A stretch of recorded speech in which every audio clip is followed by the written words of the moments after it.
Good morning. My name is Jeremy Innes. I'm the chaplain of the Lincoln campus, and it is my pleasure to welcome you to this beautiful day of celebration. Let us begin with a few thoughts of gratitude. First, let us give thanks for this place and this time. The ancient Rocky Mountains above us, waters that flow from their snowy peaks and streams to our lips, the radiance of the sun, the source of our energy, the marker of our time, the web of life of which we are part, the beings who live in the world around us, and the universe that calls us to wonder and to create. Second, we gave thanks for our ancestors, those who go before us, those who watch over us and dwell in our hearts and minds today, whether they are present or not, those from whom we receive the gifts of DNA, of our bodies, of nurturing and of love. For parents and teachers and others who have cared for and challenged these students at Rowland Hall for many years. And for the deep intellectual, artistic, and athletic traditions of which we partake here. Third, we give thanks for this community, in particular this class of students seated here today to mark and to make real a passage towards adulthood with all the joys and responsibilities thereof. We give thanks for their questions, their passions, their promise. May we all be blessed by our participation in this rite of passage, which is a symbol of renewal of life and a promise that the fruits of the earth, the struggles of our species, and the labors of our community are not in vain, but serve a purpose larger than our lives alone. For these things, we give thanks.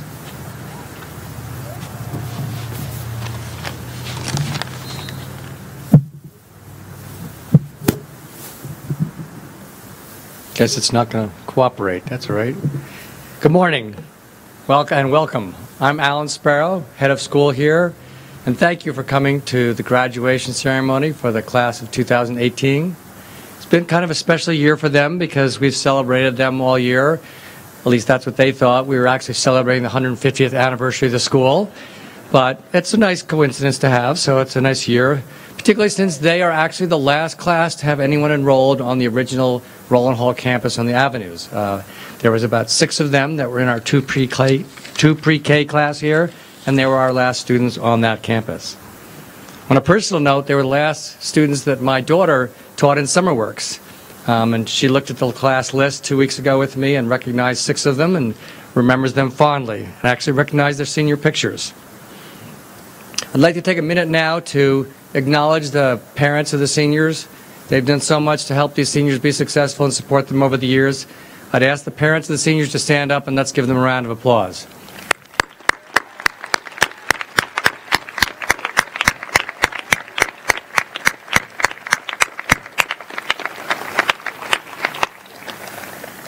I'd also like to take a moment to thank the faculty and staff who've been there in so many ways to support them, inspire them, push them, and really help them be so successful. So I'd like to ask for a round of applause for the faculty and staff.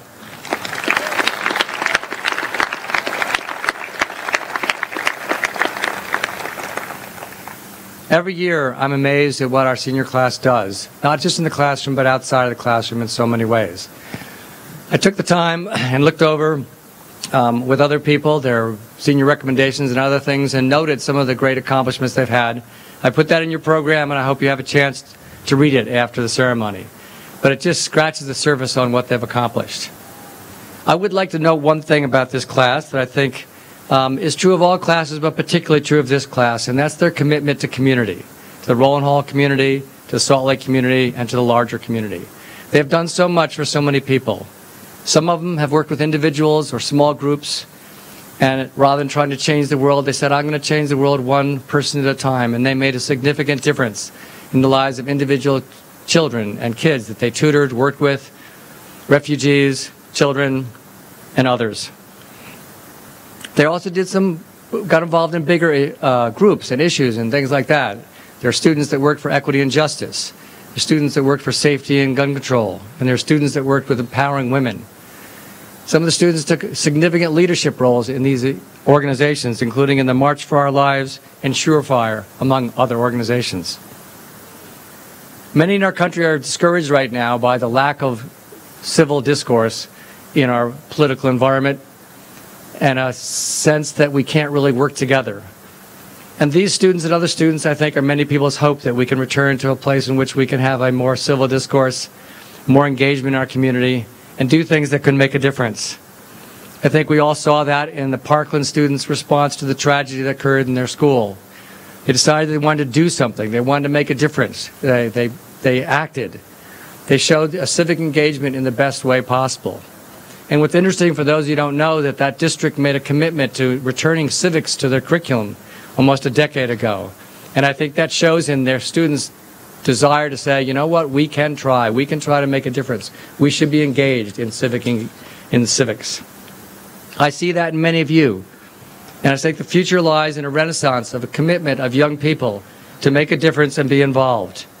So I encourage you to continue doing the things you're doing, whether it be individually or in large group organizations, but stay committed to make a difference. You can make a difference. I've seen that in a number of ways. I had a wonderful opportunity 2 months ago to be at a conference with the woman who started the Me Too movement. And I had a chance to meet her and talk with her, and she's an incredibly impressive woman, but also very humble. She still has got her head spinning a little bit because she started work on this over 20 years ago, and this wasn't about a big movement. This was about helping individual women who had been sexually abused. And her concept was that if women who had been abused could talk to other women and say, me too, that they could help each other.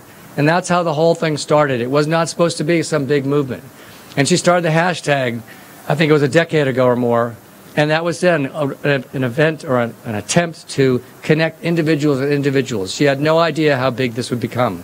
And now, as we all know, it's a huge national movement and even international movement that has made a difference. So even sometimes the small things you do can grow into things that are significant. That happened to me with my high school biology teacher. A long time ago, my high school biology teacher got concerned that the ospreys and ducks on Long Island the numbers were dropping in precipitous rates. And he had read Rachel Carson's book, Silent Spring, that inspired him. And he said, we need to do something about this. So he got a bunch of his students together and got them out on streams in our canoes and things and started collecting data. There was fortunately a research laboratory 5 miles from our school, and he got some of the scientists involved with that. And the group collected data and worked and was able to demonstrate unquestionably that the dying of the ospreys and the ducks was due to the eggshells not being hard enough because the DDT that was being used extensively on Long Island at the time to kill mosquitoes. As a result of that, he got the conservative duck hunters and the liberal environmentalists together, got them to talk and agree that this was something they all wanted to do, and they got a court case that they won, and then a bill passed. It was the first bill passed ever to regulate DDT in any place in the world. It was stunning, and by the way, the birds did return in full form within 2 to 3 years. But it was stunning. People had never seen anything like this done before, let alone by a high school biology teacher with a bunch of kids on canoes on Carmen's River. And so he was so inundated with correspondence by people from around the country and around the world saying, how did you do this? How can we organize our own community? How can we try to regulate some of the chemicals that are hurting us? And this is now well before EPA was started by President Nixon. So this was something really that had never been done before. He was so inundated that he went to a number of these same scientists and the parents of these kids and said, would you donate some money to me so I can hire an assistant to respond to this correspondence? And that kept going, so he had to hire another assistant. And then they said, you know, you really need to start a nonprofit to deal with this. And you need to name it. And so he did, and he named it the Environmental Defense Fund. And for those of you who don't know, the Environmental Defense Fund's budget last year was $182 million. And it's one of the most effective environmental organizations in the world fighting for our environment. All started by a little biology teacher in a small school in Long Island who just wanted to save the ospreys.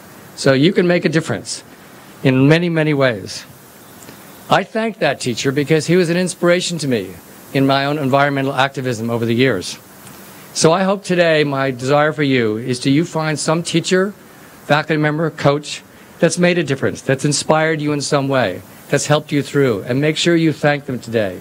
Make sure they know how much you appreciate them. And I'd ask you to do the same for your parents, because without them, without their support, you wouldn't have had the opportunity to get the education you got. And what better day than to be thankful and to show gratitude, as Jeremy said, than on graduation day. So congratulations and good luck in the future.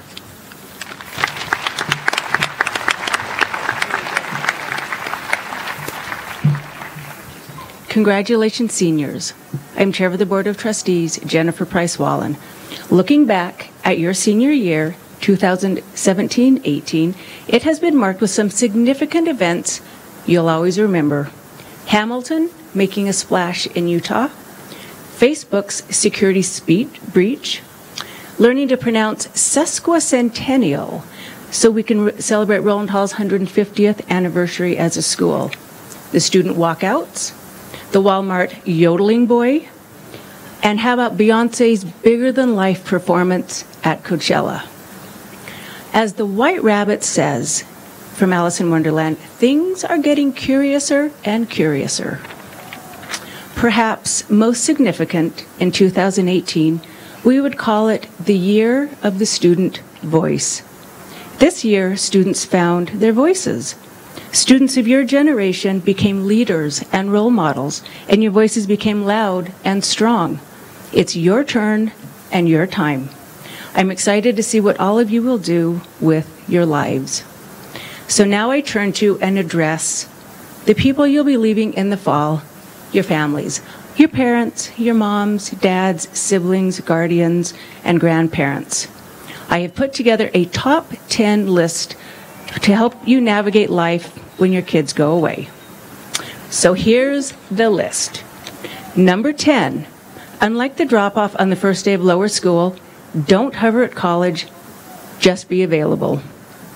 Number 9, college students care more about what you think than they're going to let you know. Number 8, don't follow your kids on social media, you don't want to know. Rest assured, Roland Hall has prepared your kids for college. Number 6, refrain from telling your kids these are the best years of your life. Like you, they'll know that for themselves when those years are over. Number 5, ask about their courses rather than grades.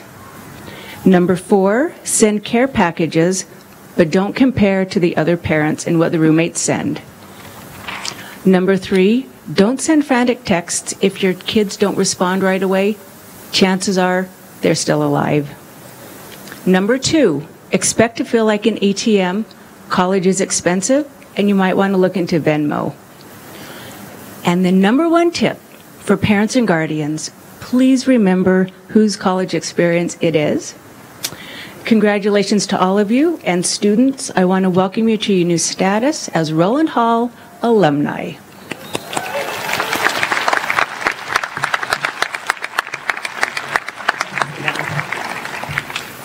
Hello. I am very pleased to be up here to award the Sumner Family Faculty Award for the Lincoln Street campus. The Sumner Family Faculty Award is given each year to an outstanding faculty member in each division who has demonstrated a love for teaching and excellence in their field. The award symbolizes the Sumner family's high regard for Roland Hall's faculty. Kristen Takahashi, our school librarian, please come forward.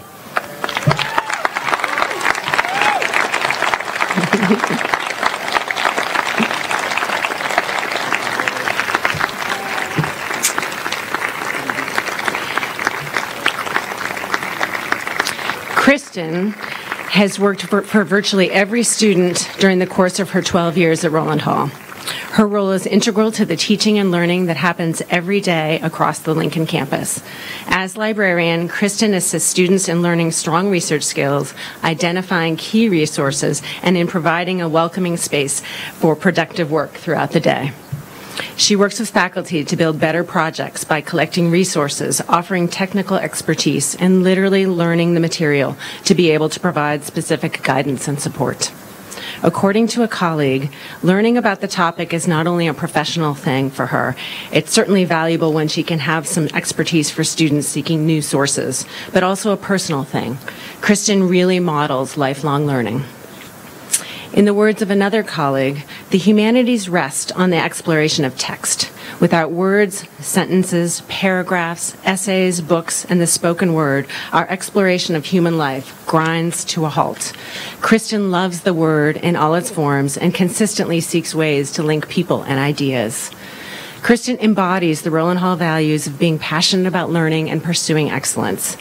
She often supports everyone else in their endeavors to do the same in quiet ways that are not seen by all.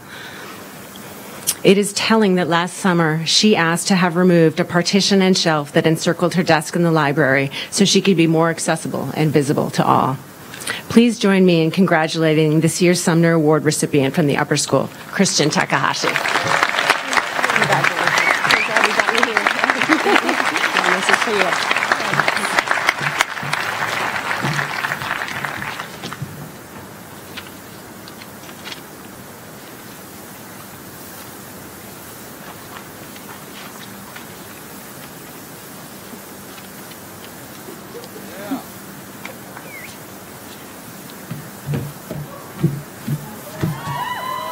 Where's my speech? Mr. Shackelford said he was going to put it on review. Mikey!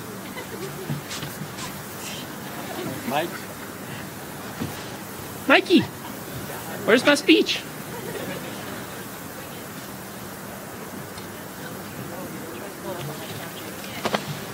I can pull it up. What happened to it? Where's Miss Croft?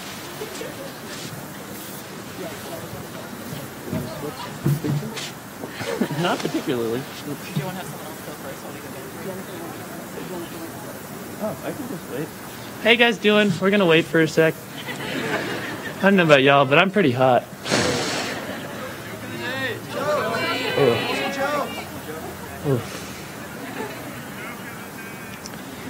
I'm trying to think.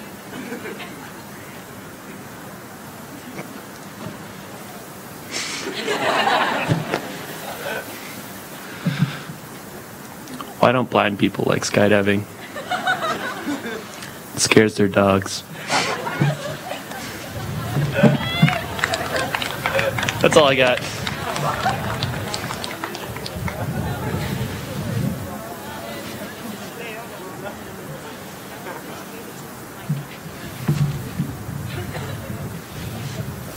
I can read it off my phone.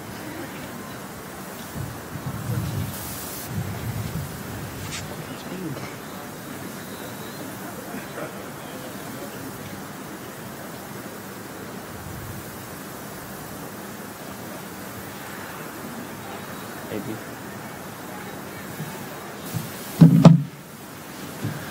Okay, here I go.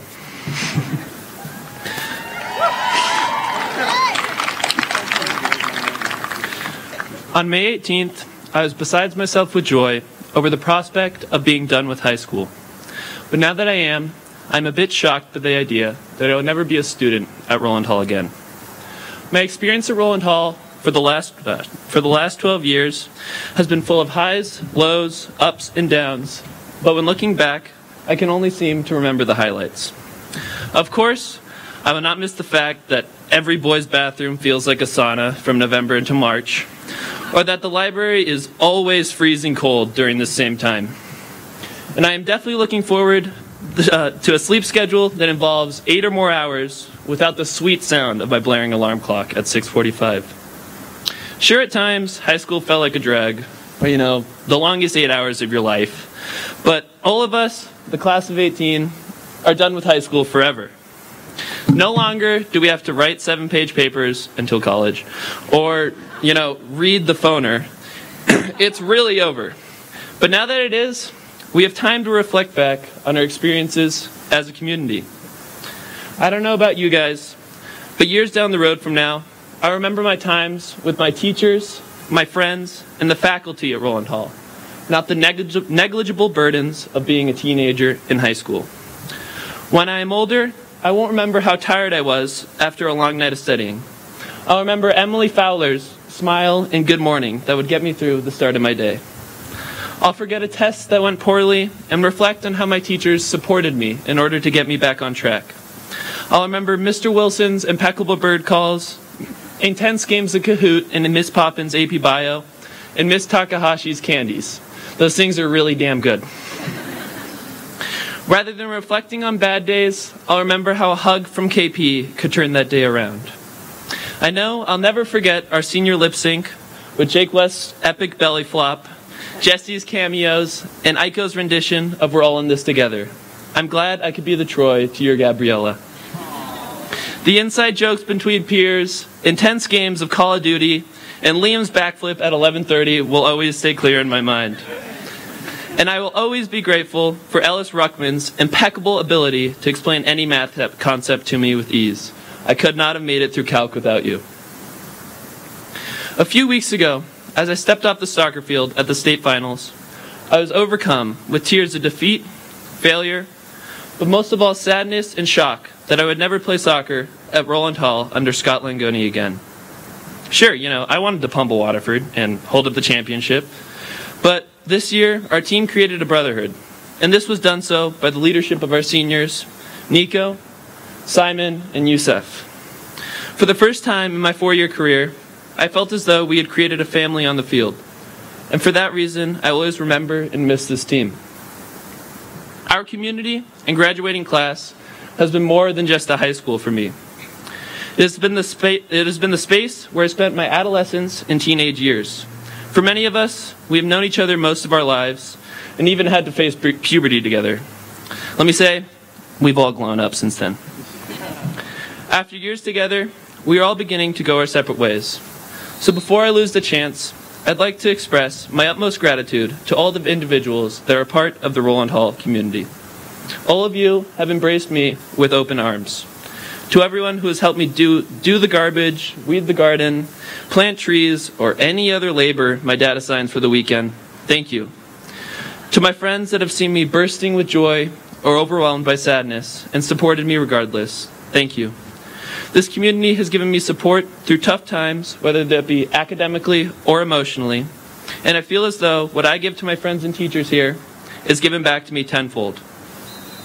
Regardless of whether you consider me a friend, acquaintance, or anything else, everyone in this class has given me memories and shaped me as an individual. At the end of today, our class will be alums, not students. When you leave, forget the boiling hot boys' bathrooms or a failed test, because we have all made it to the next stage in our lives. Instead, remember memories made and bonds created with your teachers. Enjoy your summer with this group of individuals that surround you today, because 3 months from now, we will all find ourselves within a new community. As you embark into the future, listen to the subconscious hum of Lee Thompson's voice saying, "Make good choices." But still, let loose. Try something new. Go on adventures. And if you so desire, invite me on these adventures, because I would love to join. I cannot wait to see how all of our class makes an impact, as our past graduates have and future graduates will do. I am honored to have been elected and served as your student body president this year. And there is no community I would rather plan dances for, tell bad jokes of the weeks to, or speak in front of today. Thank you.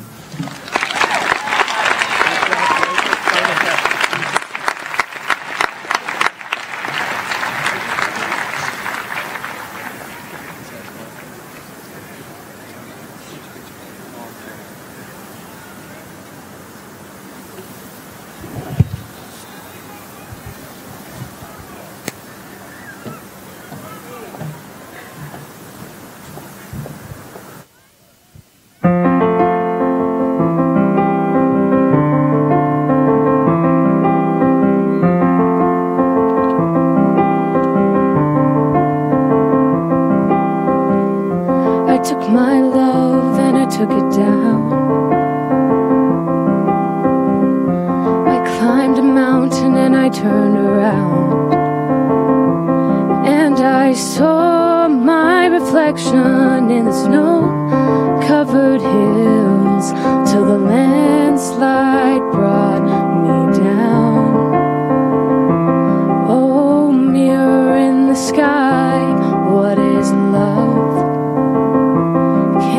Child within my heart rise above? Can I sail through the changing ocean tides? Can I handle the seasons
the landslide will bring it down.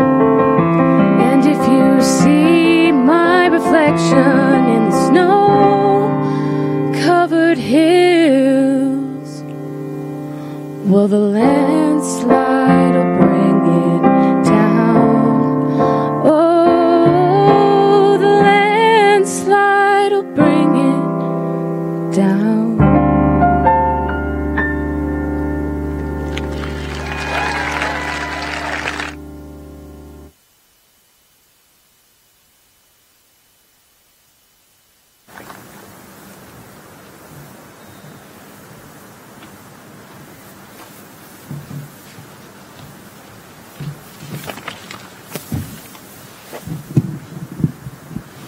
Hi, everyone. Beginning a speech as seemingly final as this one is always going to be difficult, but I wanted to share an anecdote from my first day at Rowland Hall. At orientation, I sat on one of the outside tables, nervous as the tour was about to begin. None other than Jessie walked up and sat next to me. I asked, "Here to join the cool kids table?"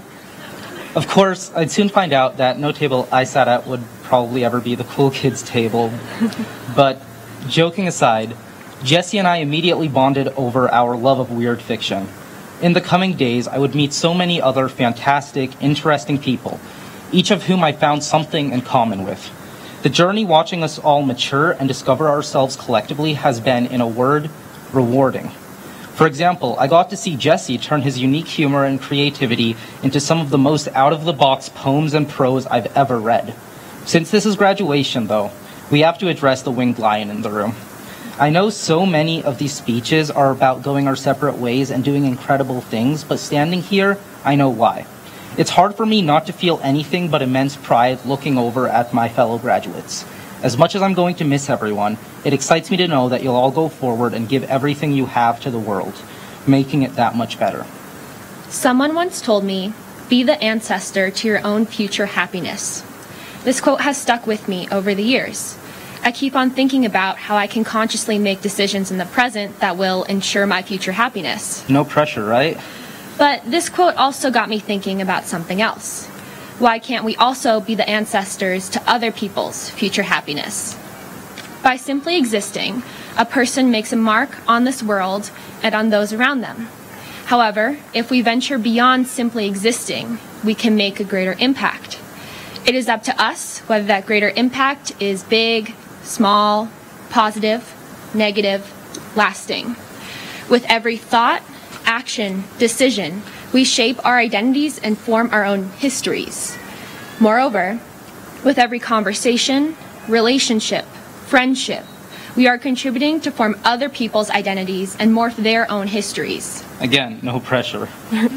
Reflecting back on these past 4 years, I realized the vast amount of people that had contributed to the people Abed, I, and our fellow graduates are today. From the teachers, Mrs. Croft for letting me walk the tightrope between total panic and zen, showing me how to channel my notoriously stressy personality into good work.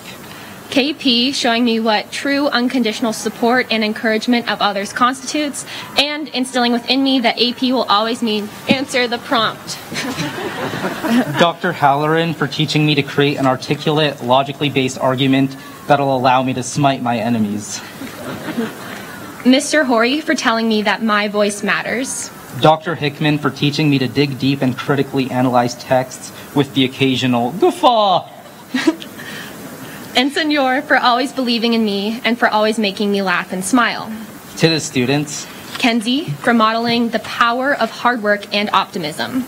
Ellis, I tell you to text me when you come up with the next big thing, but knowing your communication habits, I'll just wait for the Time magazine cover. Sid, my best friend of 7 years, for showing me what it really means to always be there for someone. Yusuf, because I don't know if two more different people have ever been closer friends. Abed, for teaching me how to fight for my beliefs, advocate for myself, and demonstrate that you should never be more than 3 feet away from an iPad. And Allie, whose calm exterior hides an unmatched ferocity and drive for everything she does. Oh, Abed, that was so unexpected. Yeah. We could come up with a quip for every person in the class, every teacher in the school, but we'd be here all day. We're a class of leaders, innovators, and intellectuals. We're a class with a distinct voice. We are a class that was bold enough to perform the chicken dance in the Battle of the Classes not once, but twice. I'm looking at you, Sophie Hannah. Each person's unique contribution to our class's eclectic mixture of people have made our high school experience what it is. Abed and I want to thank our teachers, faculty, families, and fellow graduates for helping us to discover our identities and morph our own histories. Graduates, as you look around to your left and right and out into the audience, you'll see the people that have helped create the person that is sitting here today at your high school graduation. So many people contribute to shaping a single person's identity.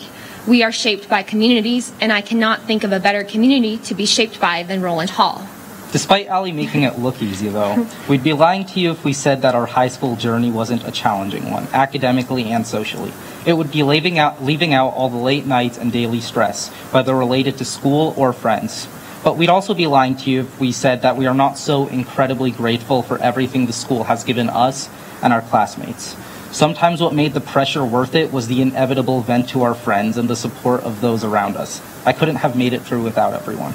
We are graduating with a group of friends that we trust and wholeheartedly believe in. We are graduating surrounded by faculty who want us to succeed and who care so deeply about every single one of their students. We are graduating today with parents and guardians in the audience, people who drove us to our sports practices, told us everything would be okay when we are stressed or upset, people who have been with us on the really intense roller coaster that is high school.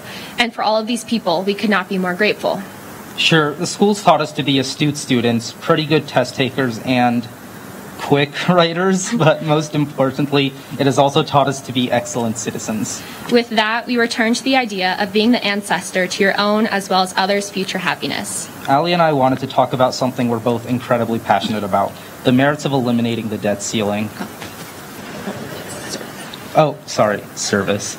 As a Syrian American looking from the outside inwards to the Syrian civil war and ensuing humanitarian crisis, which is a mess of factional conflict where right and wrong are often obscured, I've had to become aware of the greater social structures and problems that shape our world. During my time at the American Civil Liberties Union, I was taught not to become hyper-focused. Despite the thrilling righteousness that accompanies work in justice, there is real value in stepping back. While it's exciting to pursue a specific figure or issue as the root of evil, I realized that I needed to balance the specific and the general to achieve the true goal, an egalitarian world that preserves everyone's rights. Working alongside people who dedicated their lives to civil liberties, I internalized this lesson. Success came not from solitary, singularly focused work, but from effective collaboration towards a cause larger than any of us. But it is not just the big impacts that matter. Small acts of kindness add up fast, and before you know it, you have made an impact on someone else's life. I will never forget how I felt when Coach Tomsick, Coach Howa, and Coach Carpenter made charm bracelets for every single volleyball player before the state tournament. As Maya Angelou said, people will forget what you did, but people will never forget how you made them feel. So, as we all go our separate ways, as this bunch of rowdy high schoolers gets flung out into the real world, I encourage everyone to think about the people that have played a role in your life. Be grateful for them, acknowledge them, say thank you. Remember that in a world where we are told we can be anything, be kind. Then go out into the world and make your mark. Be a good friend, pay it forward, integrate a small act of kindness into your daily routine. If you add up the years between the oldest person who has influenced you and the youngest person you will eventually influence, you will touch nearly 200 years of life. 200 years. It's often said that before doing anything else, we must love ourselves. But we can't stop there because that's called egocentrism. And next you love your family, but you also don't stop there because that's just nepotism. You love your country and you still don't stop there because that's jingoism. You must extend to loving humankind, to loving this earth and its inhabitants. This sort of radical empathy has no limits. I challenge all of you fellow graduates, I challenge everybody in the audience, and I challenge Allie and I to think about the impact we can make with vision, community, and love. Be the ancestor to your own happiness as well as the happiness of others. Congratulations, class of 2018.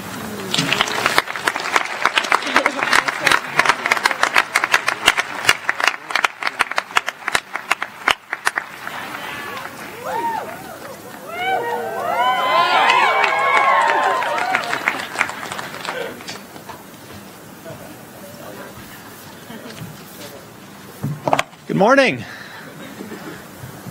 That was a beautifully sincere speech, so allow me to be sincere as well. I want to thank you all for coming out today. Students, families, the trustees out here, the berobed over there.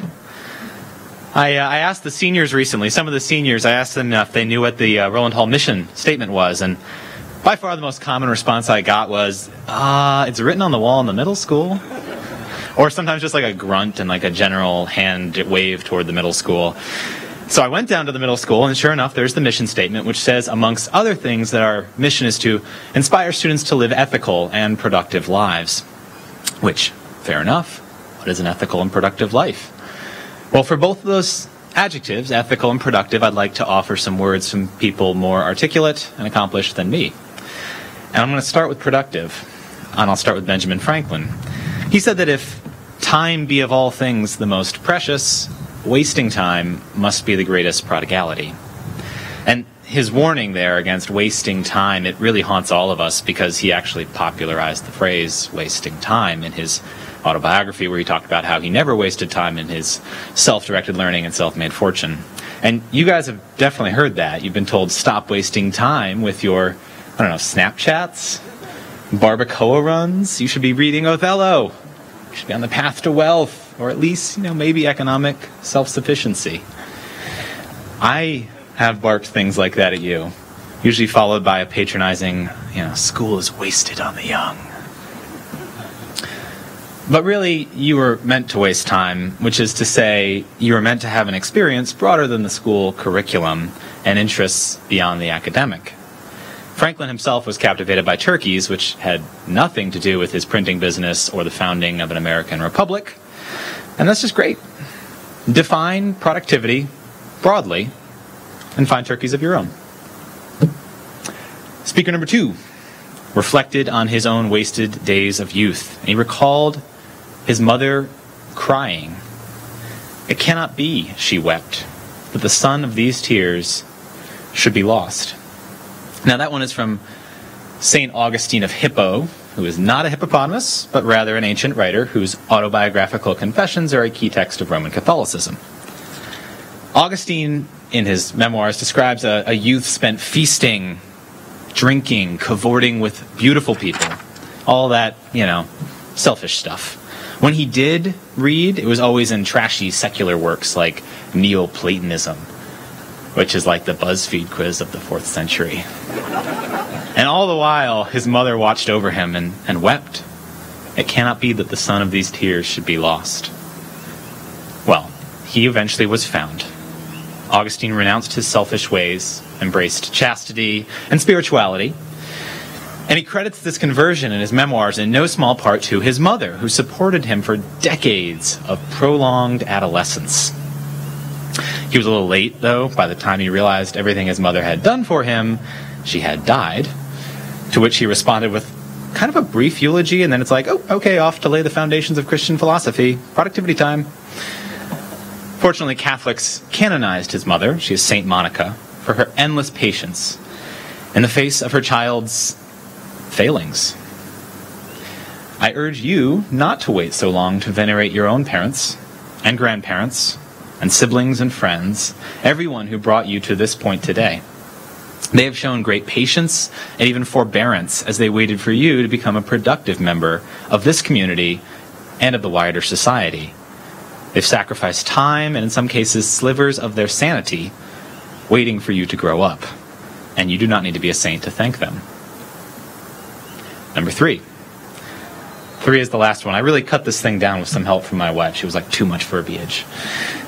And if you're wondering, when did Mr. Davenport get married? Yeah, I know, 4 years ago I was new. You were freshmen. You were in puberty, Time rolls forward like an avalanche. Speaker number 3 is Mary Oliver, the poet. She starts her poem, Wild Geese, with these lines. You do not have to be good. You do not have to walk on your knees for 100 miles through the desert, repenting.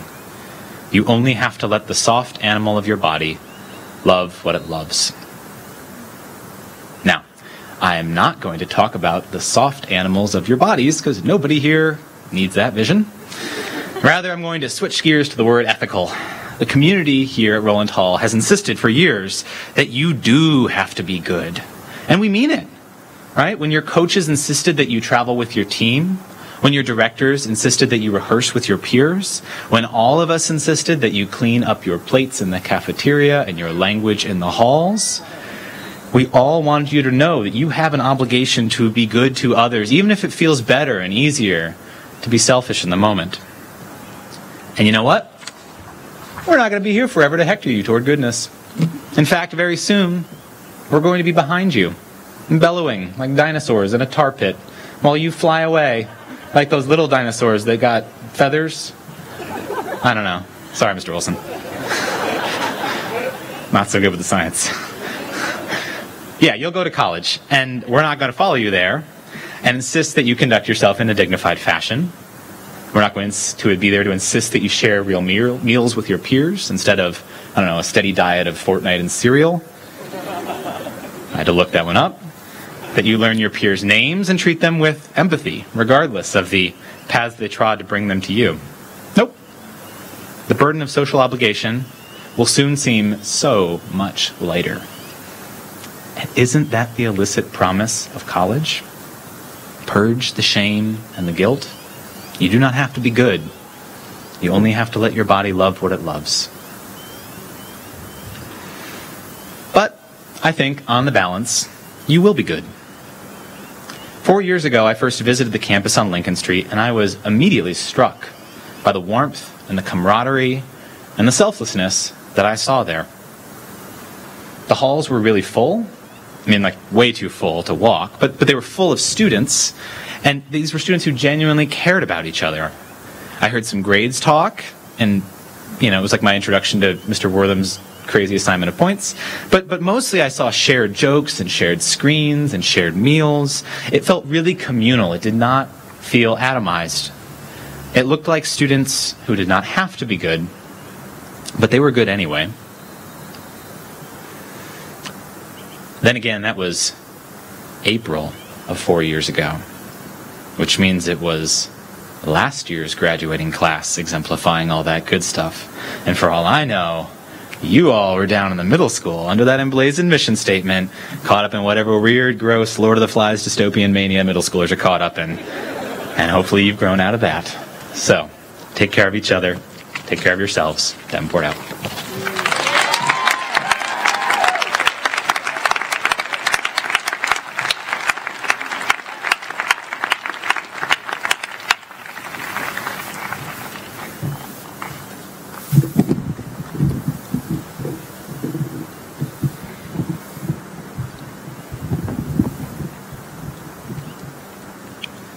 And so we have arrived.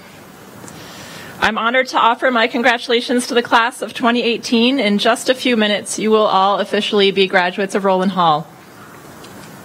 Parents, we will be taking photos for you, both during the procession of your students up here, but also afterwards for class photos. So do not worry about trying to get the right angle or getting out there really quickly. We'll send them to you over the summer. Just enjoy the moment. Would the first row please come forward towards the stage?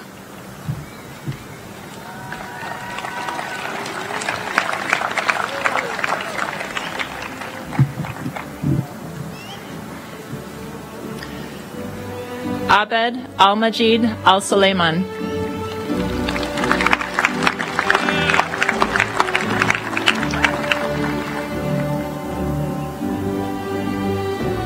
Joseph Emil.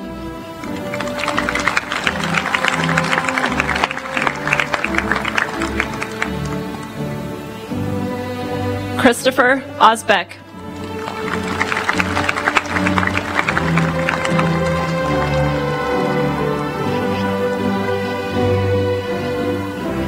Allison Marie Bagley.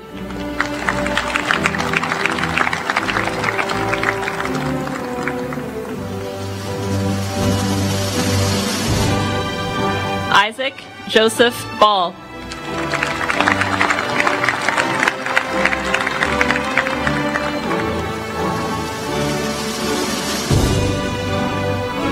Addison Eliza Beasley.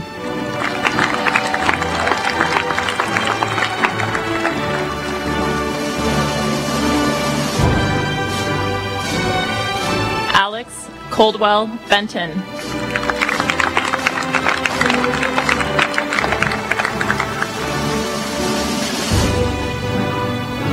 Lauren Brooke Bakazi.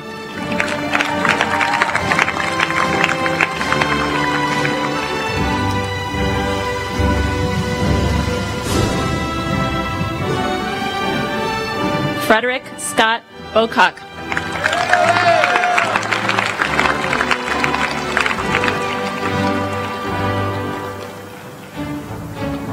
Madeline Elise Bragg.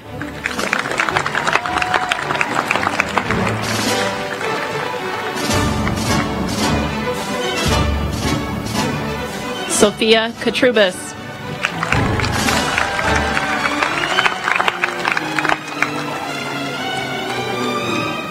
Peter Schuyler Diamandis.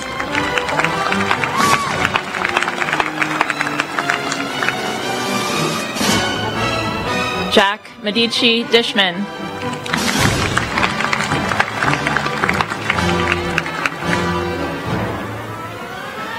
Leo Elliott Doctorman.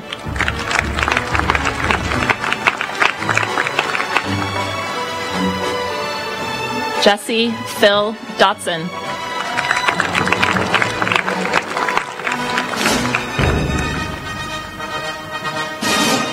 John William Dreyfus.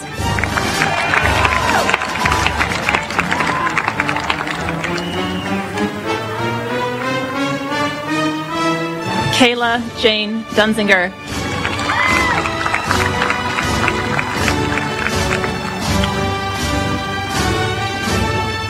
Nicholas Ulrich Edgar.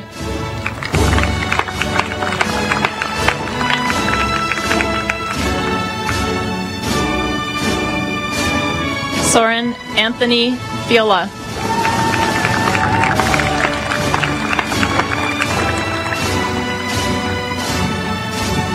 Catherine Laura Foley.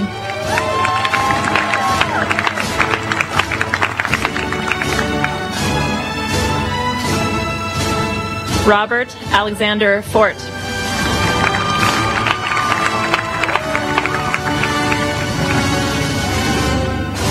Emily Grace Fowler.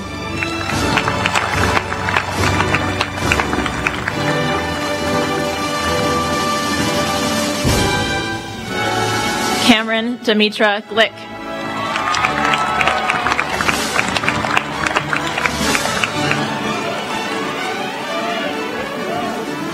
Isabella Yu Jun Go.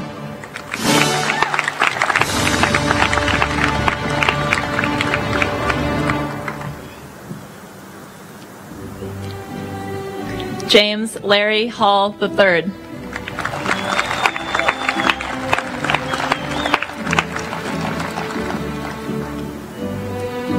Sophie Caroline Hanna.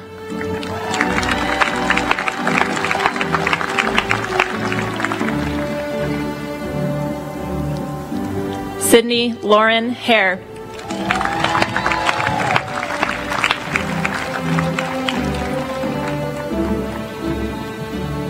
Catherine Elizabeth Hensian.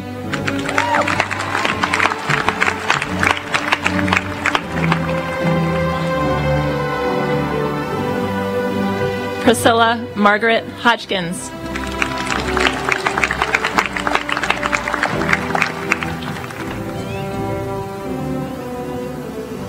Madison Busby Hoffman.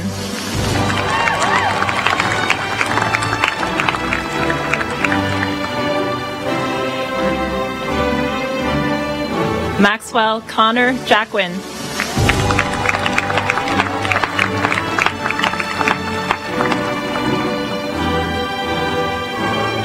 Margaret Whitney James.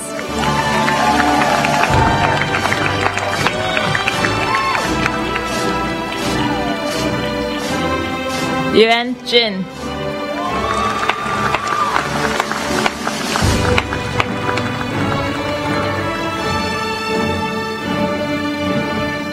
Sarah Elizabeth Kay.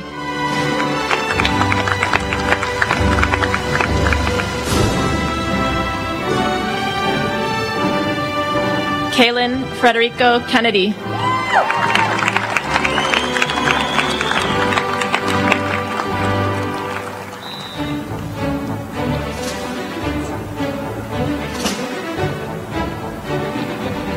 Rowan Henry Kenny.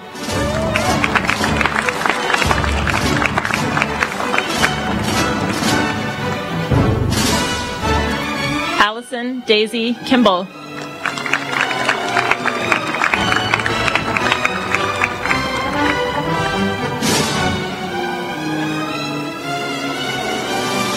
Madeline Yun Kwon.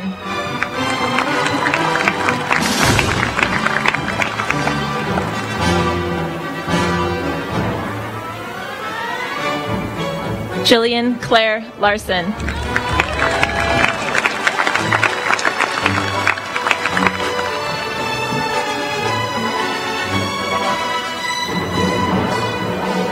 Simon Benjamin Larry Logue.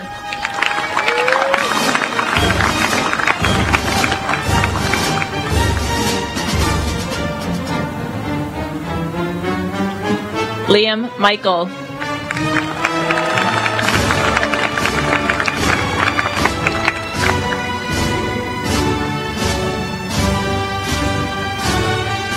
Mireille Aiko Mistral Miller.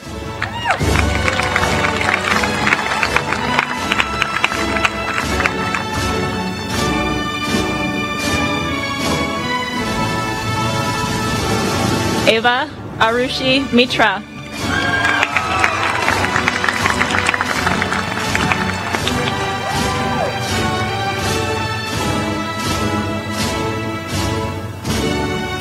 Megan Selway Monahan.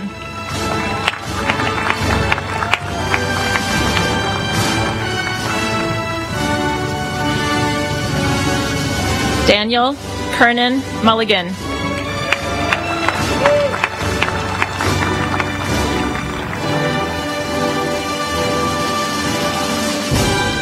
Aiden Mustaibegovic.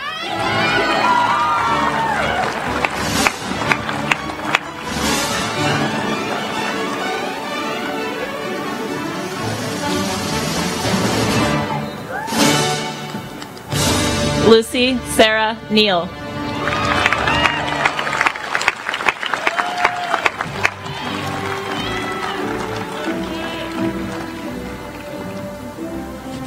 Lucas James Nikoloff.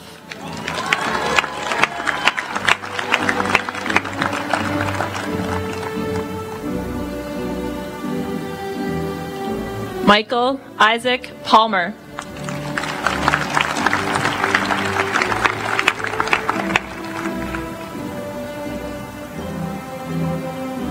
Alexander George Percy.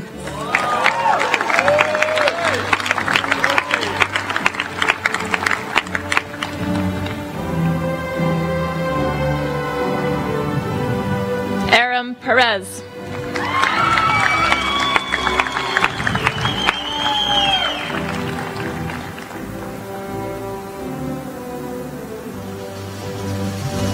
Declan Mathilde Picot.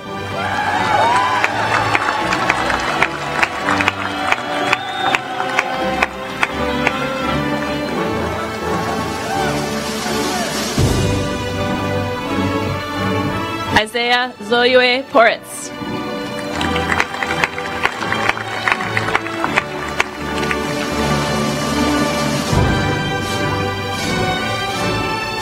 Savannah Jade Price.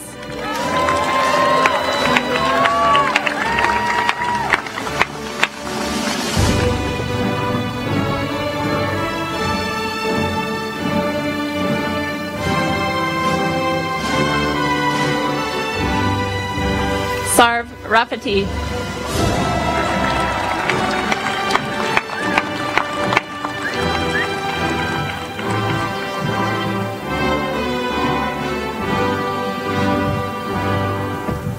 Sydney Metzger Rabbit.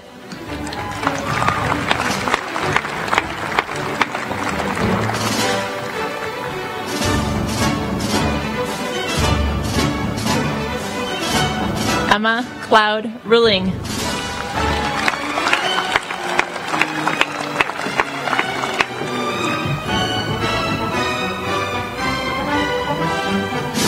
Grace Ann Ryder.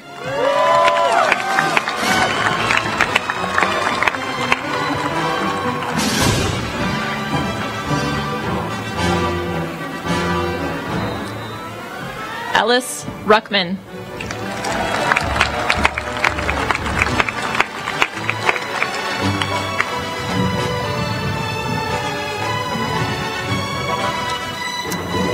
Yusuf Mohammed El Sayed Salama.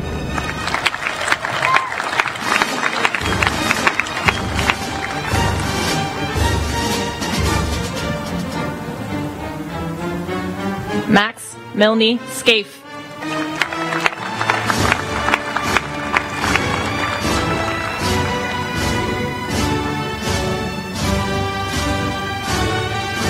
James Reichart Steiner.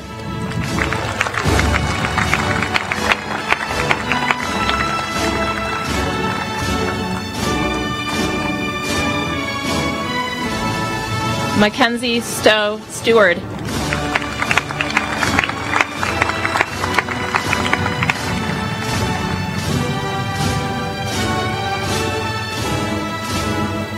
William Spalding Douglas Stone.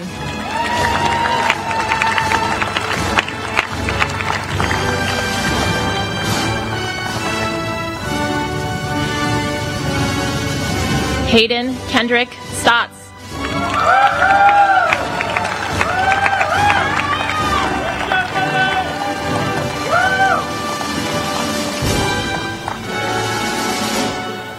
Zaria Elise Thompson.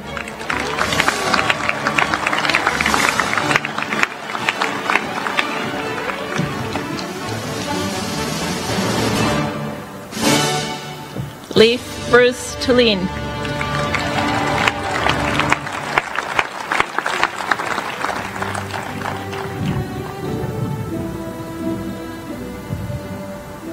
Simon Robert Tucker.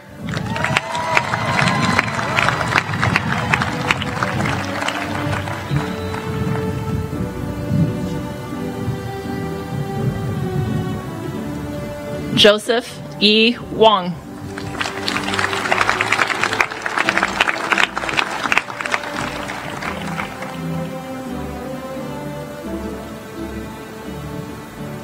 Jacob Richard West.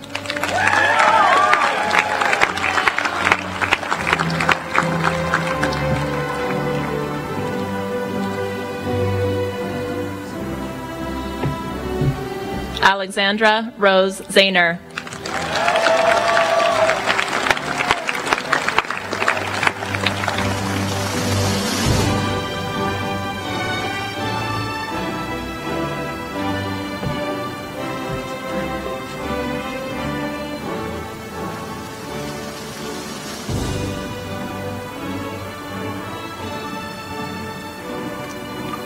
I present to you the class of 2018. Graduates, tassels.